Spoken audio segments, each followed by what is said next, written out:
ನಮಸ್ಕಾರ. ವನಜಾ ಮಲೆನಾಡು ಬಂದಾಯಿತು, ಹೊಸ ವಿಡಿಯೋ ತಂದಾಯಿತು. ಬನ್ನಿ, ಇವತ್ತು ಕರ್ಣ ಸೀರಿಯಲ್ಲು ಹೇಗೆ ಮೂವ್ ಆಗುತ್ತೆ, ಏನು ಸ್ಟೋರಿ ಇದೆ ನೋಡೋಣ. ಅದಕ್ಕಿಂತ ಮುಂಚೆ ನನ್ನ ವಿಡಿಯೋಕ್ಕೆ ಸಬ್ಸ್ಕ್ರೈಬ್ ಮಾಡ್ಕೊಳ್ಳಿ, ಹಾಗೆ ಒಂದು ಲೈಕ್ ಕೊಡಿ.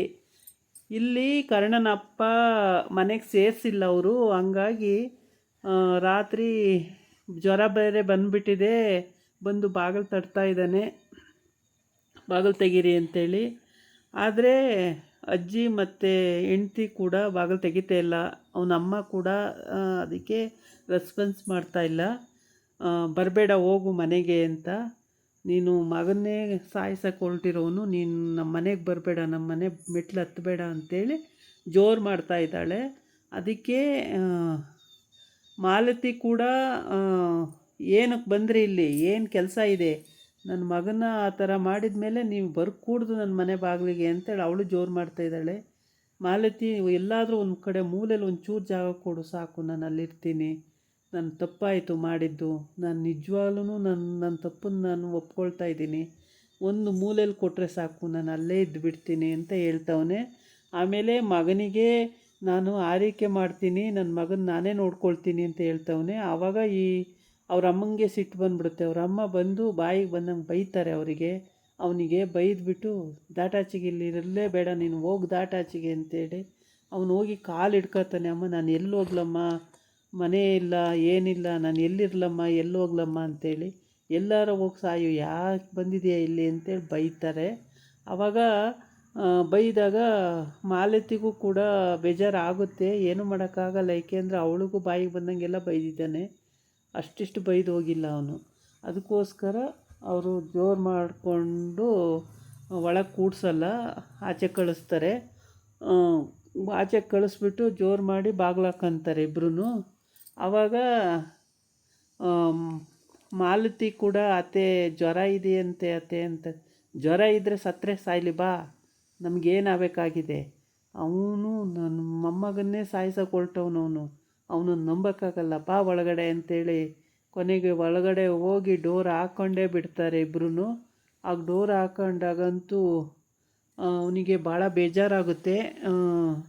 ಒಂದು ಕಡೆ ಮೂಲೆಯಲ್ಲಿ ಜಾಗ ಕೊಡ್ರಮ್ಮ ಸಾಕು, ನಾನು ಅಲ್ಲೇ ಇರ್ತೀನಿ ಅಂತಾನೆ. ಮೂಲೆಯಲ್ಲೆಲ್ಲ ನನ್ನ ಮನೆ ಮೆಟ್ಲು ಹತ್ಸಲ್ಲ ನಿನ್ನನ್ನು ಅಂತ ಜೋರು ಮಾಡಿಬಿಡ್ತಾಳೆ ಅವರಮ್ಮ. ಆವಾಗ ಮಾಲತಿ ಕೂಡ, ಎಲ್ಲಾರ ಹೋಗಿ ಮುಖ ತೋರಿಸ್ಬೇಡಿ ಅಂದರೆ ಮತ್ತೆ ಇಲ್ಲೇ ಬರ್ತಿರಲ್ಲ ಅಂತ ಅವಳು ಕೂಡ ಬೈತಾಳೆ. ಹೀಗೆ ಮನೆಯವರೆಲ್ಲ ಅವನು ಬೈದು, ಅಮ್ಮ ಮತ್ತು ಹೆಂಡ್ತಿ ಇಬ್ಬರೂ ಕೂಡ ಬೈತಾರೆ. ಬೈದಾಗ ಅವನಿಗೆ ಇರಿಟೇಷನ್ ಆದರೂ ಕೂಡ ಮನೆಗೆ ಜಾಗ ಬೇಕು ಇರೋಕ್ಕೆ, ಜಾಗ ಇಲ್ಲಲ್ಲ, ನಾನು ಎಲ್ಲಿರಲಿ ಅಂತ ಕೇಳ್ತಾನೆ ಇರ್ತಾನೆ. ಇವರಿಬ್ಬರು ಹೋಗ್ಬಿಟ್ಟು ಬಾಗಿಲು ಹಾಕ್ಕೊಂಡೇ ಬಿಡ್ತಾರೆ. ಹಾಕ್ಕೊಂಡ್ಮೇಲೆ, ಅಮ್ಮ ತೆಗಿಯಮ್ಮ ಬಾಗಿಲು, ತೆಗಿಯಮ್ಮ ಬಾಗಿಲು, ನಿಂದ ಅಮ್ಮಯ್ಯ ಅಂತೀನಿ, ತೆಗಿಯಮ್ಮ ಬಾಗಿಲು, ಇನ್ನೊಂದು ದಿವಸ ಈ ತಪ್ಪು ಮಾಡಲ್ಲ ಕಣಮ್ಮ, ತೆಗಿಯಮ್ಮ ತೆಗಿಯಮ್ಮ ಅಂತ ಗೋಗರಿತಾ ಇರ್ತಾನೆ. ಆದರೆ ಏನೇ ಗೋಗರಿದ್ರೂ ಅವನು ತೆಗಿಯೋದು ಬಾಗಿಲು ಅಷ್ಟೊತ್ತಿಗೇನೆ, ಏಕೆಂದರೆ ಅವನು ಬಾಗಿಲು ತೆಗಿಯೋದು ಇಲ್ಲ, ಅವನ್ನ ಒಳಗೆ ಕೂಡೋದು ಇಲ್ಲ. ಇವರು ಹೇಳಿ ಹೇಳಿ ಸಾಕಾಗಿ ಹೋಗಿ ಬಾಗಿಲು ಹಾಕ್ಕೊಂಬಿಡ್ತಾರೆ. ಏನು ಮಾಡಿದ್ರು, ಅಮ್ಮ ಅಮ್ಮ ಅಮ್ಮ ನನಗೆ ಒಂದಿಷ್ಟಗಳ ಕೊಡಮ್ಮ ಜಾಗ, ಅಷ್ಟಗಳ ಕೊಡಮ್ಮ ಜಾಗ, ಹೀಗೆ ಎಲ್ಲ ಕೇಳ್ತಾ ಇರ್ತಾನೆ. ಬೇಜಾರಾಗಿ ಹತ್ರ ಬಾಗಿಲು ಹಾಕ್ಕೊಂಡೇ ಬಿಡ್ತಾರೆ. ಬಾಗಿಲು ಹಾಕ್ಕೊಂಡ್ಮೇಲೂ ಕೂಡ ನೆಮ್ಮದಿಯಾಗಿರೋಕ್ಕೆ ಬಿಡ್ತಾನೆ ಇಲ್ಲ, ಅಲ್ಲೂ ನೆಮ್ಮದಿ ಕೊಡಲ್ಲ. ಸುಮ್ಮನೆ ಬಂದೆ ಅಂತೇಳ್ಬಿಟ್ಟು ಅಲ್ಲೂ ಹೋಗಿ ಬಾಗಿಲು ಹಾಕ್ಕೊಂಡು ಜೋರು ಮಾಡ್ತಾರೆ. ಅಂದರೆ ಕರುಳು ಪಾಪ, ಕರುಳು ಚುರುಕು ಅನ್ನುತ್ತೆ, ಆದರೆ ಬಾಗಿಲು ತೆಗೆದ್ರೆ ಮತ್ತೆ ಅವನು ಅದೇ ರಂಪಾಟ ಮಾಡ್ತಾನೆ ಅಂತೇಳ್ಬಿಟ್ಟು ಸಿಟ್ಟು ಬಂದು ಬಾಗಿಲೇ ತೆಗಿಯಲ್ಲ, ಹಾಕ್ಕೊಂಡೇ ಬಿಡ್ತಾರೆ. ಹೋಗಿ ಕಾಲು ಇಟ್ಕೊತಾನೆ. ಕಾಲು ಇಟ್ಕೊಂಡ್ರೆ ಅವರಮ್ಮ ಜಾಡ್ಸಿ ಒದ್ದೇ ಬಿಡ್ತಾಳೆ, ದಾಟಾಚಿಗೆ ಇಲ್ಲಿ ಬರಲೇಬೇಡ ನೀನು ಅಂತೇಳ್ಬಿಟ್ಟು. ಅಮ್ಮ ಎಲ್ಲೋಗ್ಲಮ್ಮ ನಾನು, ಎಲ್ಲೋಗ್ಲಮ್ಮ ನಾನು ಅಂತಾನೆ. ಎಲ್ಲಾರ ಹೋಗಿ ಸಾಯು, ಇಲ್ಲಿ ಬರಬೇಡ ಅಂತೇಳಿ ಬೈತಾಳೆ. ಆಗ ಅವನು ಸರಿ ಅಂತೇಳ್ಬಿಟ್ಟು ಹೋಗಿ ಬಾಗಿಲು ಹಾಕ್ಕೊಂಡೇ ಬಿಡ್ತಾರೆ. ಬಾಗಿಲು ಹಾಕ್ಕೊಂಡಾಗಂತೂ ಅಮ್ಮ ಅಮ್ಮ ಅಂತ ಓಡೋಗ್ತಾನೆ. ಏನೇ ಓಡೋದ್ರೂ ಬಾಗಿಲು ತೆಗೆಯೋದಕ್ಕಿಲ್ಲ, ಹಂಗಾಗುತ್ತೆ. ಆಗ ಅವಳಿಗೆ ಅದನ್ನೆಲ್ಲ ನೋಡಿರ್ತಾನೆ, ಭಾಳ ಬೇಜಾರಾಗುತ್ತೆ. ಅದು ಯಾಕಾರು ಬಂದು ಅನಿಸ್ಬಿಟ್ಟಿರುತ್ತೆ ಅವನಿಗೆ. ಆಮೇಲೆ ಅವನೇನು ಮಾಡ್ತಾನೆ ಅಂದರೆ, ಅವ್ರು ಬಾಗಿಲು ಹಾಕ್ಕೊಂಡು ಒಳಗೋದ್ರೂ ಬಿಡೋದೇ ಇಲ್ಲ. ಬಾಗಿಲು ತಟ್ಟಿ ಅಮ್ಮ ಅಮ್ಮ ತೆಗಿಯಮ್ಮ ಬಾಗಿಲು, ತೆಗಿಯಮ್ಮ ಬಾಗಿಲು ಅಂತ ಹೇಳ್ತಲೇ ಇರ್ತಾನೆ. ಅವ್ರು ಏನು ಮಾಡಿದ್ರು ತೆಗಿಯೋಲ್ಲ ಬಾಗಿಲು. ಅತ್ತೆ ಜ್ವರ ಬಂದಿದೆಯಂತೆ, ಅತ್ತೆ ಅಂದರೆ ಜ್ವರ ಬಂದರೆ ಬರಲಿ ಬಿಡು, ಏನಂತೆ, ಹುಷಾರು ಮಾಡ್ಕೊಳ್ತಾನೆ ಎಲ್ಲಾರ ಹೋಗಿ ಅಂತೇಳಿ. ಕೊನೆಗೂ ಬಾಗಿಲು ತೆಗಿಯೋದಿಲ್ಲ. ಅವನು ಹೊತ್ತು ಸಾಕಾಗಿ ಲಾಸ್ಟಿಗೆ ತಳ್ಳಾಡ್ಕೊಂಡು ಹೋಗ್ತಾನೆ ಆ ಕಡೆ ಹೋದ್ಮೇಲೆ ಇವರು ಆವಾಗಲೂ ಬಾಗಿಲು ತೆಗಿಯಲ್ಲ. ಕೋಪ ಬಂದುಬಿಟ್ಟಿರೋ ಸಿಕ್ಕಾಬಟ್ಟೆ ಸಿಟ್ಟಿದೆ, ಕೋಪ ಇದೆ, ಹಾಗಾಗಿ ಬಾಗಿಲು ತೆಗಿಯಲ್ಲ.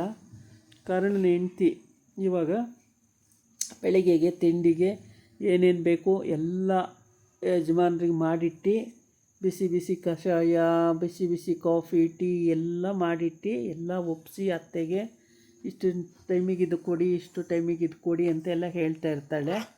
ಆವಾಗ ಅಜ್ಜಿ ಕೂಡ ಮೊಮ್ಮಗಳ ಬಗ್ಗೆ ಬೇಸ್ ಅಂತ ಇರುತ್ತೆ.